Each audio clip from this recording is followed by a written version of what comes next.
कई बच्चों के दिमाग में ये चलता रहता है कि व्हाट इफ़ आई फेल, क्या अगर मैं पास ना हो पाऊँ, मेरी पासिंग क्राइटेरिया मीट ना हुई तो कैसे आप अपने साल को बचा सकते हैं। तो बेटा, जुलाई में आपका एक एग्ज़ाम होता है, आपके रिज़ल्ट के 1 महीने के बाद, और 1 महीने बाद उसका रिज़ल्ट भी आ जाता है, ठीक है?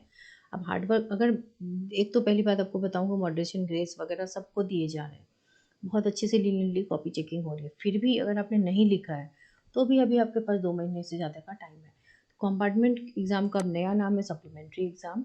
It's a second chance. जो बच्चे कंपार्टमेंट कैटेगरी में आ जाते हैं, सीबीएसई उनको 3 चांसेस देती है।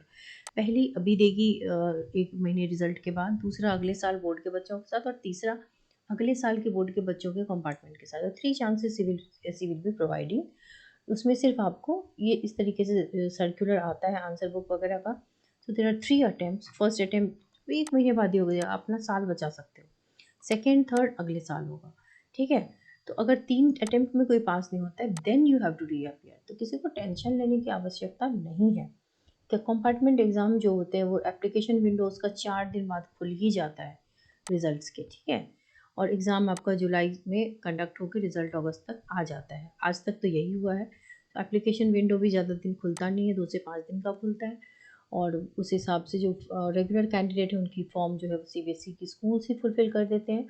और जो बाहर के बच्चे होते हैं वो जो होते हैं वो प्राइवेट कैंडिडेट अपने आप भरते हैं। 33% is the only passing criteria.